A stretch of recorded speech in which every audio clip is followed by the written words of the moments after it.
ಭಕ್ತಿ ಯೋಗ ಅಂತ ನೋಡೋಣ. ಭಕ್ತಿ ಯೋಗ ಅನ್ನೋಂಥದ್ದು 12ನೇ ಅಧ್ಯಾಯದಲ್ಲಿ ಬಂದಿರೋಂಥದ್ದು. ಅರ್ಜುನ ಹೇಳ್ತಾನೆ, ಕೃಷ್ಣ ನೀನು ಇದುವರೆಗೂ ಹೇಳ್ದೆ ಅಂತಂದ್ರೆ ವಿಶ್ವರೂಪದಲ್ಲಿ ತೋರಿಸ್ದೆ, ಎಲ್ಲವೂ ನನ್ನಲ್ಲೇ ಇದೆ ಅಂತ ಹೇಳಿದೆ. ಮತ್ತೆ ಭಕ್ತಿ ಮಾರ್ಗದಲ್ಲಿ ಹೋದ್ರೆ ತುಂಬಾ ಸುಲಭವಾಗಿ ನಿನ್ನನ್ನ ತಲುಪಬಹುದು, ಭಕ್ತಿಯಿಂದ ನಿನ್ನನ್ನ ತಲುಪಬಹುದು, ಭಗವಂತನನ್ನ ತಲುಪಬಹುದು ಅಂತ ಹೇಳ್ದಲ್ವಾ? ಆಯ್ತು, ನಾನು ಅದನ್ನು ನಂಬ್ಕೋತೀನಿ, ಕೇಳ್ಕೊತೀನಿ. ಆದ್ರೆ ನನಗೆ ಈಗ ಒಂದು ಕ್ವಶನ್ ಅಂದ್ರೆ ನನಗೊಂದು ಪ್ರಶ್ನೆ ಉಂಟಾಗ್ತಾ ಇದೆ, ಅದಕ್ಕೆ ನೀನು ಉತ್ತರವನ್ನ ಹೇಳು ಅಂತ ಹೇಳ್ತಾರೆ. ಅದಕ್ಕೆ ಕೃಷ್ಣ ಕೇಳ್ತಾನೆ, ಆಯ್ತು ನೀನು ಹೇಳು, ಏನು ನಿನ್ನ ಪ್ರಶ್ನೆ ಅಂತ ಕೇಳ್ತಾನೆ. ಆಗ ಅರ್ಜುನ ಹೇಳ್ತಾನೆ, ನೋಡು ಕೃಷ್ಣ,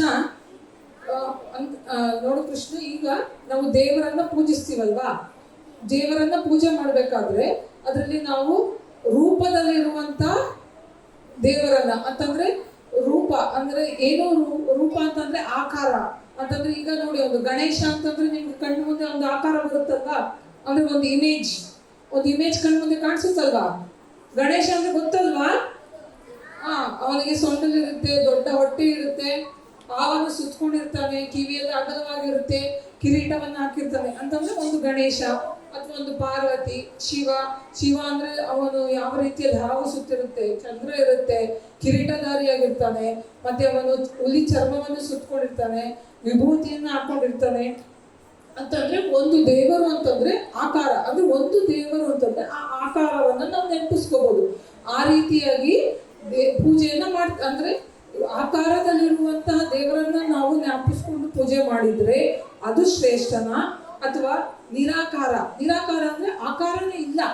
ಈಗ ನೋಡಿ, ನಾವು ಹೇಳಿದ್ವಲ್ಲ, ದೇವರು ಅಂತಂದ್ರೆ ಎಲ್ಲದರಲ್ಲೂ ಇದ್ದಾನೆ, ಎಲ್ಲ ಕಡೆ ಇದ್ದಾನೆ ಅಂತ ಹೇಳ್ತೀವಲ್ವ. ಆವಾಗ ಕೆಲವು ಜನ ಹೇಳ್ತಾರೆ, ದೇವರು ಅಂತಂದ್ರೆ ಎಲ್ಲ ಕಡೆ ಇದ್ದಾನೆ ಅಂತಿರಲ್ವಾ, ನಾವು ಯಾಕೆ ಆಕಾರವನ್ನೇ ಪೂಜೆ ಮಾಡ್ಬೇಕು, ಇದನ್ನೇ ನೋಡ್ಕೊಂಡು ಇವನ್ನೇ ದೇವ್ರ ಯಾಕೆ ಅನ್ಕೋಬೇಕು, ನಾವ್ ಏನ್ ಬೇಕಾದ್ರೂ ನೋಡ್ಕೊಂಡು, ನೀವೇ ಹೇಳಿದ್ದು ಹಾಗೆ ಎಲ್ಲದರಲ್ಲೂ ಇದ್ದಾನೆ ದೇವರು ಅಂದ್ಮೇಲೆ ಆಕಾರ ಯಾಕೆ ಬೇಕು?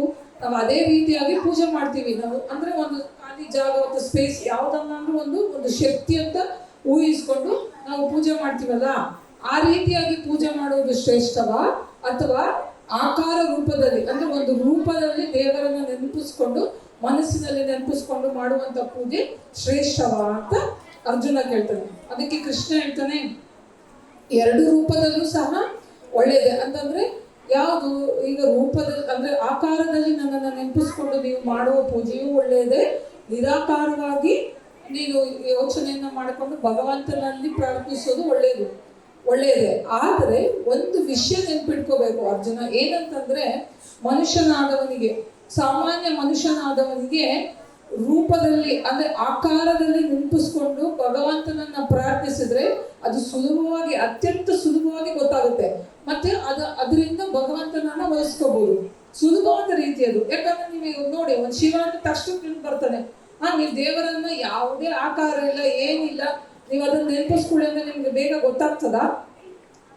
ಏನು ಆಕಾರವೇ ಇಲ್ಲ. ನಾವ್ ಏನೋ ದೇವ್ರು ಅಂದ್ರೆ ನಿಮ್ಗೆ ಇಷ್ಟವಾದ ದೇವ್ರು ನೆನ್ಸ್ಕೊತೀರ, ಅಥವಾ ಯಾವ್ದೋ ಒಂದು ಹೆಸರು ಹೇಳಿದ್ರೆ ದೇವ್ರು ಅಂತ ನೆನ್ಪು ಮಾಡ್ತೀರ. ಆಗ ಅದನ್ನ ನೋಡ್ಕೊಂಡು ನಾವು ಪೂಜೆಯನ್ನ ಮಾಡ್ತೀವಲ್ವಾ. ಈಗ ಗೋವಿಂದ ಅಂತ ಹೇಳ್ತೀವಿ, ಗೋವಿಂದನಿಗೆ ಶಂಕು ಚಕ್ರಧಾರಿ ಆಗಿರ್ತಾನೆ, ನಾಮವನ್ನು ಹಾಕೊಂಡಿರ್ತಾನೆ, ಪದ್ಮದಳ ಇರುತ್ತೆ. ಆ ರೀತಿಯಾಗಿ ಒಂದು ನೆನಪಿಸ್ಕೊಂಡು ಮಾಡಿದಾಗ ಅದು ಸುಲಭವಾದ ಮಾರ್ಗ ಅಂತಂದ್ರೆ ದೇವರನ್ನ ಬೇಗ ತಲುಪಬಹುದು. ಅದನ್ನ ನಮ್ಮಂತ ಅಂದ್ರೆ ಮಾನವರು ಮಾಡುವಂಥದ್ದು ಸುಲಭವಾಗಿ, ಅದ ನಿರಾಕಾರವಾಗಿ ಏನೋ ಆಕಾರವನ್ನೇ ಕೊಡದೆ, ಏನೂ ಗೊತ್ತಾಗ್ದಂಗೆ ನಾವು ದೇವರನ್ನ ಪೂಜೆ ಮಾಡ್ತೀವಿ ಅಂದ್ರೆ ಅದು ಸಾಮಾನ್ಯ ಮನುಷ್ಯರಿಗೆ ಸಾಧ್ಯವಿಲ್ಲ. ಅದನ್ನ ಆ ರೀತಿಯಾಗಿ ಪೂಜೆ ಮಾಡಬೇಕು ಅನ್ನೋರು, ಅದಕ್ಕೆ ಏನಿದ್ರು ಋಷಿ ಮುನಿಗಳಾಗಿರ್ಬೋದು, ದೇವತೆಗಳಾಗಿರ್ಬೋದು, ಆದ್ರೆ ಮಾನವರಿಗಿಂತ ಸ್ವಲ್ಪ ಉತ್ತಮರಾಗಿರ್ತಾರಲ್ಲ, ಅವರು ಮಾತ್ರ ಆ ರೀತಿಯಾಗಿ ಪೂಜೆ ಮಾಡೋಕ್ಕೆ ಸಾಧ್ಯ ಆಗುತ್ತೆ. ಹಾಗಾಗಿ ನಾವು ಆಕಾರ ರೂಪದಲ್ಲಿ ಮಾಡಿಕೊಂಡು ಸುಲಭವಾದ ದಾರಿಯನ್ನ ಕಂಡ್ಕೋಬಹುದು ಅಂತ ಕೃಷ್ಣ ಹೇಳ್ತಾನೆ. ಮತ್ತೆ ಅವನು ಏನ್ ಹೇಳ್ತಾನೆ ಗೊತ್ತಾ ಮಕ್ಕಳೇ, ಅಂದ್ರೆ ಈಗ ಆಯ್ತಲ್ಲ, ನಾವು ಆಕಾರದಿಂದ ಮಾಡಿದ್ವಿ, ಇದೆಲ್ಲ ಮಾಡಿದ್ವಿ, ದೇವರನ್ನ ಪೂಜೆ ಮಾಡಿದ್ವಿ. ಮತ್ತೆ ಯಾವ ರೀತಿಯಾಗಿ ನಾವು ದೇವರನ್ನ ಪೂಜೆ ಮಾಡಬೇಕು ಅನ್ನೋದನ್ನ, ಅಂದ್ರೆ ಯಾವ ರೀತಿಯಾಗಿ ಮಾಡಿದ್ರೆ, ಯಾವ ಶಿಸ್ತನ್ನು ಇಟ್ಟುಕೊಂಡು ನಾವು ದೇವರನ್ನ ಭಜನೆ ಮಾಡಿದ್ರೆ, ಅಥವಾ ಭಕ್ತ ಅನ್ನಿಸ್ಕೊಳ್ಳೋನು ಯಾವ ರೀತಿಯಾಗಿ ಪೂಜೆ ಮಾಡಿದ್ರೆ ಭಗವಂತನಿಗೆ ಒಲಿತಾನೆ ಅನ್ನೋದನ್ನ ತಿಳ್ಕೊಳ್ಳೋಣ ಅಂತ ತಿಳಿಸ್ತೀನಿ ಅಂತ ಹೇಳಿ ಕೃಷ್ಣ ಹೇಳ್ತಾನೆ. ನೀನು ಮೊದಲನೇದಾಗಿ ಏನ್ ತಿಳ್ಕೋಬೇಕು ಅಂದ್ರೆ, ನೀನು ನನ್ನನ್ನು ಪೂಜಿಸಬೇಕು ಅಂದ್ರೆ ಭಗವಂತನನ್ನು ಪೂಜಿಸಬೇಕು ಅಂದ್ರೆ ಮೊದಲನೇದಾಗಿ ಏನ್ ಮಾಡ್ಬೇಕು ಅಂದ್ರೆ ಮನಸ್ಸನ್ನ ಸ್ಥಿರವಾಗಿ ಇಟ್ಕೋಬೇಕು. ಮನಸ್ಸನ್ನ ಸ್ಥಿರ ಅಂತಂದ್ರೆ ಏನು? ಮನಸ್ಸು ಚಂಚಲವಾಗಿರುತ್ತೆ. ಒಂದು ನಿಮಿಷ ಎಲ್ಲಿ ಯೋಚನೆ ಮಾಡಿದ್ರೆ ಇನ್ನೊಂದು ಯೋಚನೆ ಬರ್ತಾ ಇರುತ್ತೆ. ಕ್ಷಣ ಚಿತ್ತ ಕ್ಷಣ ಪಿತ್ತ ಅಂತವಲ್ಲ, ಅಂದ್ರೆ ಮನಸ್ಸು ಒಂದೇ ಕಡೆ ಇರೋದಿಲ್ಲ, ಬೇರೆ ಬೇರೆ ಯೋಚನೆಗಳು ಬರ್ತಾ ಇರುತ್ತೆ. ಅದನ್ನ ಸ್ಥಿರವಾಗಿ ಇಟ್ಕೋಬೇಕು ಮೊದಲನೇದಾಗಿ. ಅದು ಸಾಧ್ಯವಾಗ್ಲಿಲ್ವಾ? ಹೋಗ್ಲಿ, ನನ್ನ ಕೈಯಲ್ಲಿ ಅದು ಸಾಧ್ಯ ಆಗ್ತಾ ಇಲ್ಲ ಅಂತಂದ್ರೆ ಏನ್ ಮಾಡ್ಬೇಕು? ಮನಸ್ಸನ್ನು ಸ್ಥಿರವಾಗಿ ಇಟ್ಕೊಳ್ಳೋಕೆ ಸಾಧ್ಯ ಆಗಿಲ್ಲ ಅಂತಂದ್ರೆ ನಾವು ನಿರಂತರವಾಗಿ ಅಭ್ಯಾಸವನ್ನ ಮಾಡಬೇಕು. ಯಾವ ರೀತಿಯಲ್ಲಿ? ಧ್ಯಾನವನ್ನ ಮಾಡಿಕೊಂಡು. ಧ್ಯಾನವನ್ನ ಮಾಡಿದಾಗ ಏನಾಗುತ್ತೆ? ನಮ್ಮ ಮನಸ್ಸು ಸ್ಥಿರವಾಗುತ್ತೆ. ಅಂದ್ರೆ ಚಂಚಲ ಮನಸ್ಸು ಬೇರೆ ಬೇರೆ ಕಡೆ ಓಡಾಡ್ತಿರ್ತಲ್ಲ, ಅದು ಒಂದು ಕಡೆ ನಿಲ್ಲಿಸ್ಲಿಕ್ಕೆ ಸಾಧ್ಯ ಆಗುತ್ತೆ. ಅಂತಂದ್ರೆ ಅಭ್ಯಾಸ ಯೋಗ.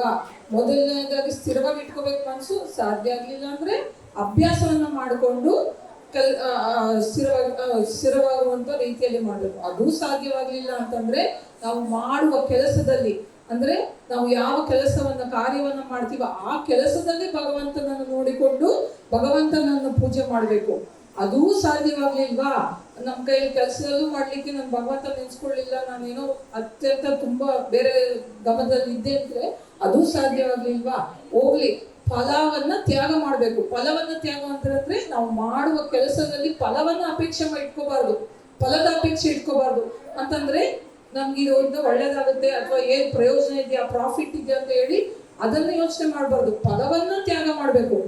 ಆ ರೀತಿಯಾಗಿ ನಾವು ಭಗವಂತನನ್ನ ಪೂಜೆ ಮಾಡಿದ್ರೆ ಅದು ಕಾರ್ಯ ಸಿದ್ಧಿ ಆಗುತ್ತೆ. ಅಂದ್ರೆ ಭಗವಂತನು ತುಂಬಾ ಚೆನ್ನಾಗಿ, ಅಂದ್ರೆ ಬೇಗ ಒಲಿತಾನೆ ಅನ್ನೋದನ್ನ ನಾವು ತಿಳ್ಕೊಬಹುದು.